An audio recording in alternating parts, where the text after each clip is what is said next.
How's it going, everybody? It's your boy Jose, aka TheNYCGeek, aka TNG, aka your Elden Lord. Even on a Monday, you're Elden. Actually, especially on a Monday, you're Elden Lord, because you might need the help to get through this week, or at least to start it off anyway. And we're here with another video, another Monday video, another Geek post, and we're gonna start with a little bit of news. Most of you know the end of August and the beginning of September is gonna be pretty big. Especially, I'll be putting out more videos then because one, work will be winding down, and there will be more content out because a lot of the two of the big streaming services will be putting out several projects.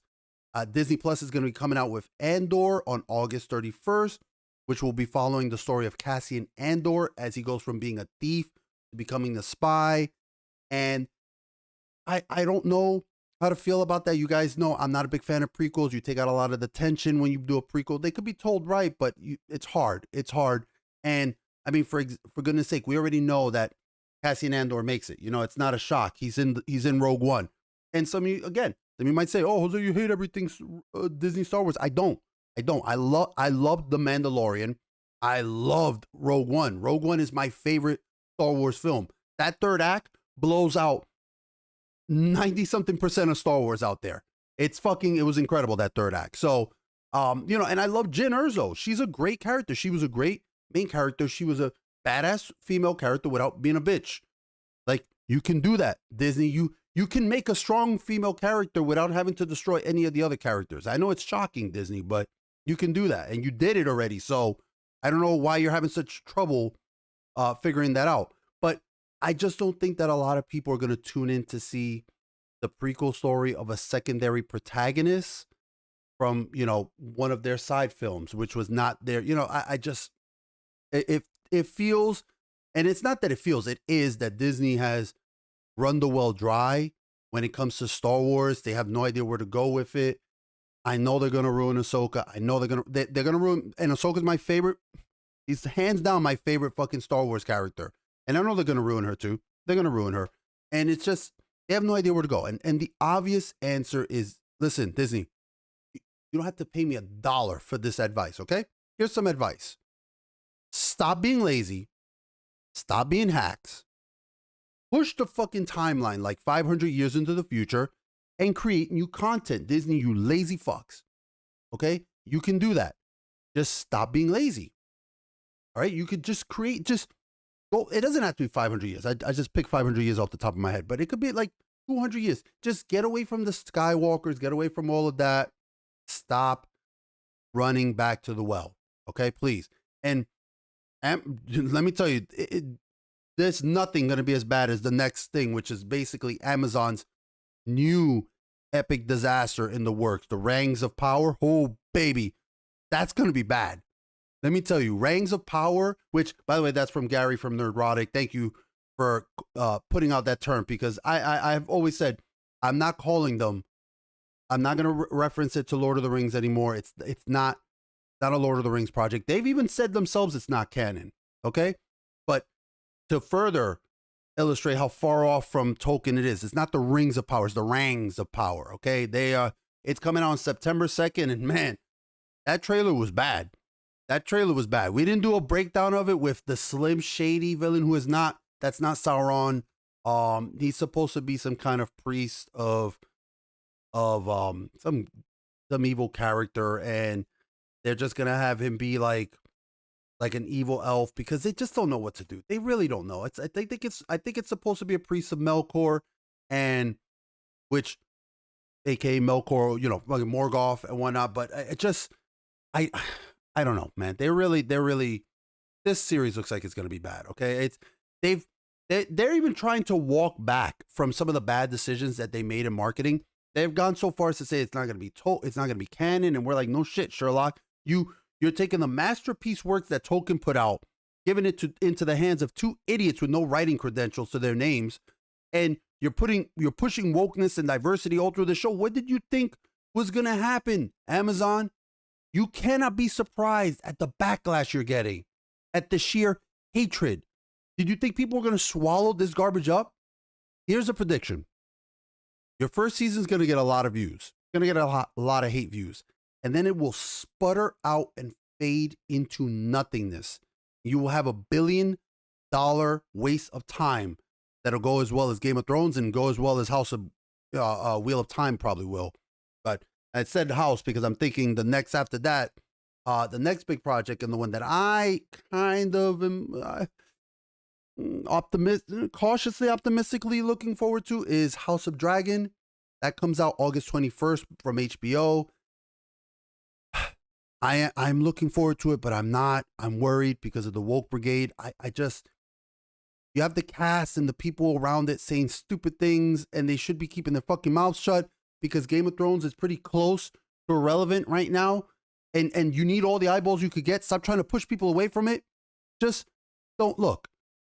As bad as season 8 was, and season 7 and season 6 and season 5 were of Game of Thrones, you had amazing set pieces, incredible acting, just costumes that were gorgeous, music that was touched.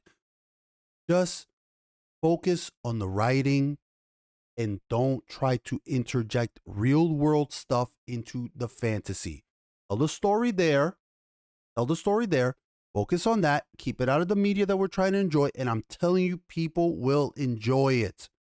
Okay? And I do hope that George Martin, the colossal jackoff that he is, understands that the fans are what made him. Okay, buddy? So stop attacking the fans, dude. It hasn't worked out for anyone in Hollywood. It certainly hasn't worked out for Disney. Okay, Georgie boy? So you ain't anything better. Calm the fuck down. You can fade into obscurity. In fact, you pretty much are, like everybody else, since you're never going to finish your books. And it's the fans that keep you relevant. So watch who you're shitting on, buddy. This Geek Post will be a lot of free advice to some of these companies. I tried to give some advice. I try to help them out. You want to see people get better, as dumb as they might be. And that's for you, Georgie. All right? Stop shitting on your fans because they'll turn around and be like, you know what? We don't need to. What fans you may have left that are waiting, what has it been? Over a decade more for your 5th book that you're desperately right now, I'm sure, rewriting because you saw how bad the reception was for what you put in Game of Thrones, because that's really what's been delaying you. And speaking of shit, because we're talking about shit, time to go to our favorite punching bag around these streets, and that's the MCU. The MCU, of course. How could I make a video without trashing on the MCU? Because it's such low-hanging fruit. I have to grab for it. But we're going to talk a little bit first, not on the green elephant in the room. First, a little bit of talk about Fantastic Four.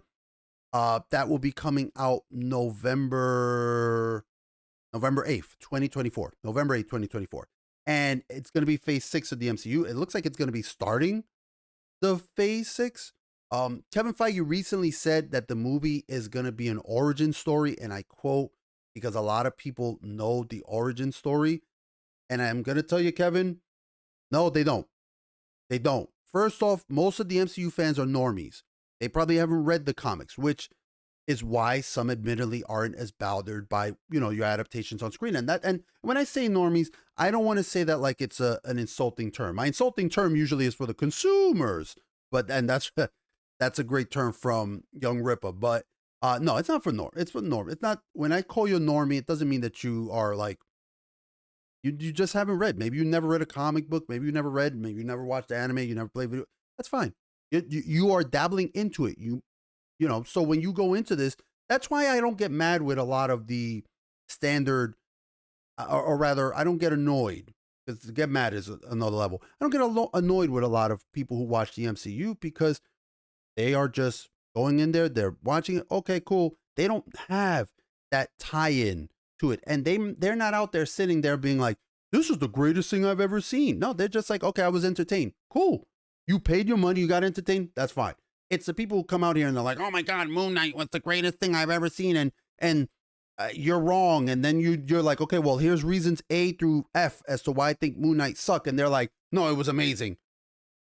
They don't put any effort into an argument. They're just like, oh, or they'll the people who defended Miss Marvel and be like, oh, you just hate it because she's a Muslim. And you're like, what? No, dude, there's a million reasons why that show sucked. It has nothing to do with her ethnicity, her religion, or any of that. Sorry, man. I hate to tell you, but the show sucks on its own merits or lack thereof. And anyway, going back to Fantastic Four, though, The problem is that, like I said, a lot of the MCU fans are normies. They don't know who the Fantastic Four are. They're not going to know them. They're going to, even those who've seen the movies, we're talking about movies that came out back in 2005. That's how long it's been. Sit there and think about it. This movie, Fantastic Four, is coming out in 2024. The original Fantastic Four movie came out in 2005, and Rise of the Silver Surfer came out in 2007.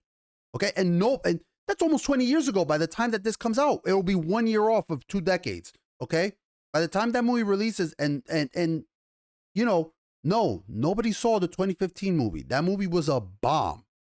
Okay, that movie was a bomb. So you probably should make this an origin story. It's why you should have launched the Fantastic Four as a Disney Plus show, so you could give the time needed to develop these iconic characters. I would say there's only a handful of characters that in pop culture, everyone knows their origin story. Okay, everyone. And even people who've never seen a fucking MCU movie. Superman, Spider-Man, Batman. Everyone knows Superman came from Krypton, landed on Earth, and was raised here. Everyone knows Batman lost his parents as a kid and became a vigilante. Everyone knows that Spider-Man was a nerd who got bitten by a radioactive spider. Those are very common tales. Okay? Go out there right now and ask 100 people how the Fantastic Four got their powers. Ask them to name 2 of the Fantastic Four. And I bet you like 10 people might know. And I'm giving that a wide berth. I think 10 is way overestimating it. I think it's a bad decision. But hey, that's the MCU, and it should be their tagline. The Marvel Cinematic Universe, where bad decisions are made and fostered. And another bad decision on the horizon is She-Hulk. The soon-to-be released She-Hulk that'll be out on August 17th. So about 2 weeks from now. A little bit more than 2 weeks from now. There was a trailer at San Diego Comic-Con where you can clearly see where the show is already heading. It will be another show where they introduce a new female character by shitting on and deconstructing the already established male character. It's the MCU's bread and butter. And it's a shame because this kind of trash storytelling doesn't help either character. It never works. I don't know why they think that this is the way to go. You're not doing a service to this character. I want to give just a cited character before I go a little more into She-Hulk. You know what's an amazing female protagonist that has come out in recent years? Aloy from Horizon Forbidden West. Well, Horizon Zero Dawn and then Horizon Forbidden West. That character is awesome. She's amazing. She's a badass. She kicks ass. She saves the day. She's intelligent. Like, she's great. And never, she has a father figure who she loved and helped raise her. And never is she dumping on some dude because they got a set of balls. Like, that's not Aloy's thing. It's not, I need to make you look bad to make myself look good. She's like, no, I'm just a fucking badass. You see me with my spear and my bow? You see me take these dinosaurs?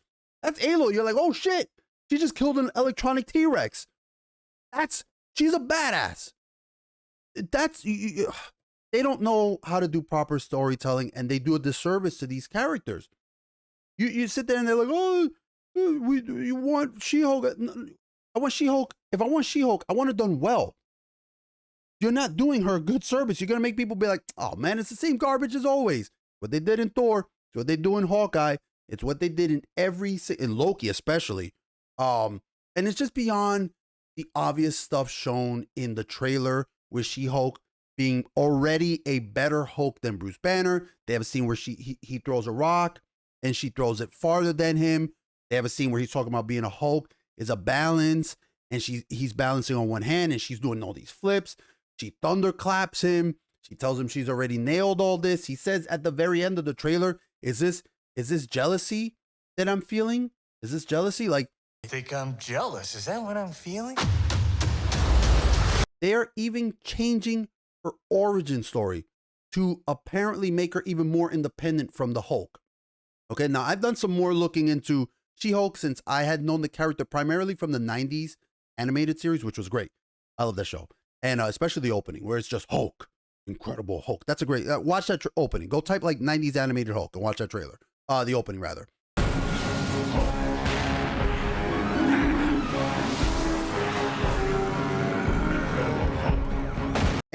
there's a few Hulk comics that I read here or there, and I know that she received her powers from she got hurt, and you know her cousin did a blood infusion to save her life. Now they're gonna make it that in her origin, I believe Bruce and her get into a car accident, and some of his blood goes into her wounds, something like that. So it's basically less of him saving her life, because can't have that in the MCU, God forbid a male character do that.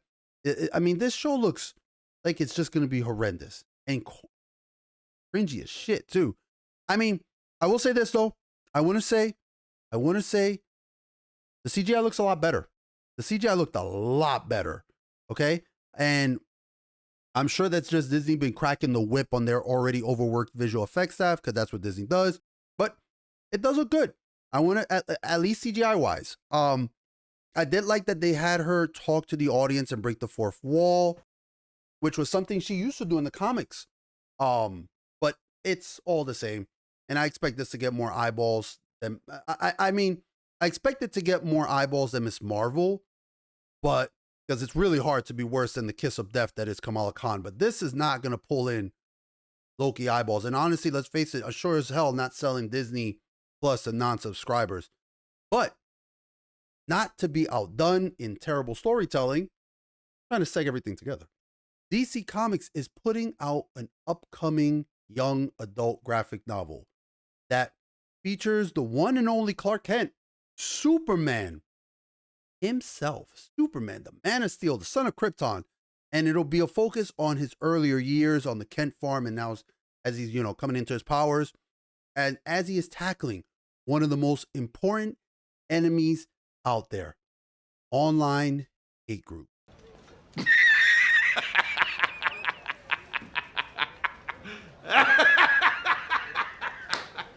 This shit is garbage. Like, this is what the big two put out, and then they wonder why manga continues to destroy them, and then why the Rippaverse is already such a critical success.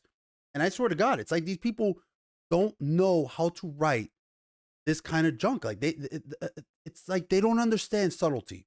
They'll hammer you over the head with their message, and then they tell you not to buy their products if you don't like it, and then they lament when you don't buy their products. It's mind-boggling how these idiots work, and the shill sites who are out there salivating over this as it continues to help the comic book industry here die in the West. Thank goodness for the Rippaverse. And the fact that Eric, despite all the you know, the troubles he's coming across with PayPal being garbage as they are, just thieves basically, that he is still continuing success. He was just showing a video of how they were at a Matsuri Con over there and in Texas, I believe, and there were already two Yaira cosplayers. That's awesome. That's awesome. Do you know what that must feel like for him to be a creator and to look and see people cosplaying your creations? Your comic hasn't even come out yet, and people are already hyped. Dude, that's awesome. And that was hopefully will be what comes out the ashes of DC and Marvel, because these two don't know how to write comics anymore. And now that the end of August and beginning in September here, like I said, there's going to be more shows, more stuff coming out on the channel, and a little bit of gaming news though. A little bit. One of the things that people I did see this that they're worrying about as of late is Sony might be increasing the price point of the PS5.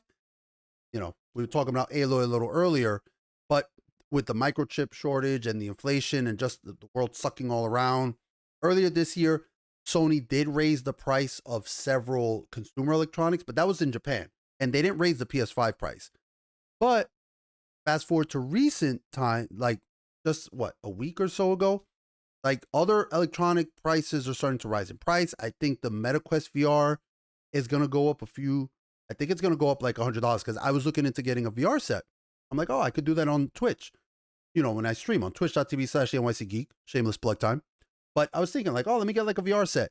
And I saw that they're like raising up the VR, the MetaQuest thing for like $100. And I'm like, God damn, that shit is, and then recently in an earnings call, Sony was asked if they were considering raising the price of the PS5 to respond to like market stuff, you know, changes and stuff. And they left off with, I have here. Yeah. They left off with a potential increase for the PS5 at this point in time is there's nothing specific that they can share about the prices. Dude, Jesus. Now, the article over here that I'm looking at from comicbook.com is saying, that they really left ambiguous. And they personally, I think it would be pretty dumb for Sony to make such a move. Frankly put, the PS5 is nothing but a glorified paperweight, okay? It's the truth. All right? I got a cup here. This is my PS5 right here. Okay? My PS5. I can't drag it in because I got to connect. I got it plugged in. Show you something.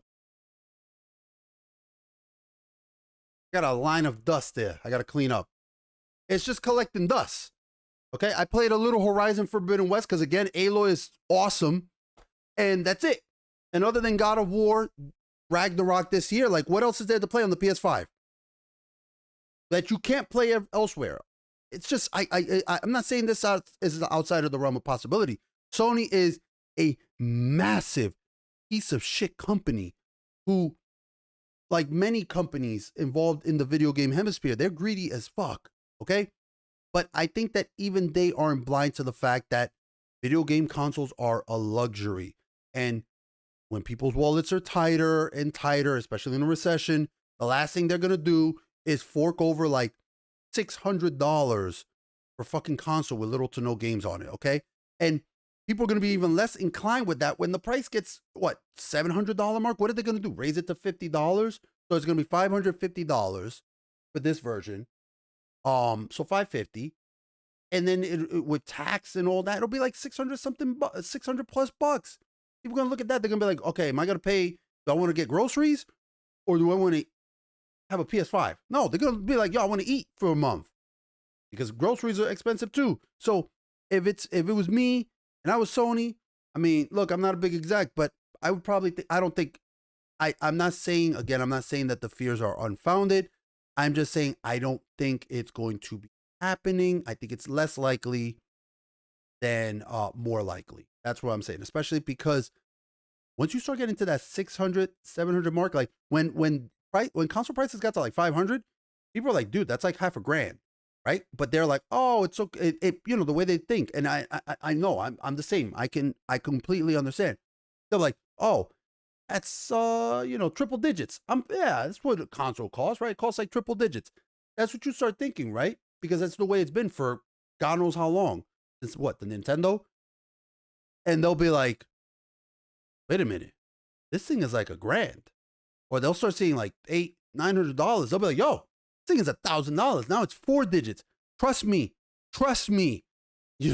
People will be like, dude, I'm not paying $1,000 or close to that for this fucking dust collector here. This paperweight. This thing is holding down. But it's holding down like 3 of my envelopes. Like, it's just, I'm just saying, I don't think Sony's going to be doing. I think it's less likely than more likely. That's going to be my opinion for that. Anyway, this has been the NYC Geek. If you enjoyed this content, please make sure to hit that subscribe button. Hit it right now. Right now. Also, while you're at it, please consider hitting that like and share button, that freaking bell so you can know when another video goes live. Leave a comment down below. I do love to engage with all of you and chat with all of you. I try my best to respond to every single comment. What do you think about not just the the usual stuff, our discussions on the MCU and DC's new comic thing? What do you think about the possibility of a PS5? I actually would like to really ask that to all of you, of the possibility of a PS5 increase. Do you have a PS5? If you do not, are you considering getting one, or is it just do you want one and you're just like, it's one, too expensive, or B, I can't get my hands on one? Or now that you hear that there might be a price increase, are you definitely like, I don't know if I can afford this? Let me know what you think. I would really, really, really like to know. Leave that in the comments below. And if you haven't already, please make sure to follow me over on twitch.tv/TheNYCGeek, where I stream regularly on Sundays, Mondays, Wednesdays, Thursdays. We play a variety of games. It's a blast. And follow me on that filthy cesspool that is Twitter. Remember always, seriously, your time is precious. It's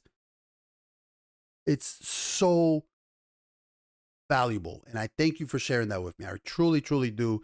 And I want you all to stay safe, take care of each other, and I'll see you guys next time, okay? Be safe.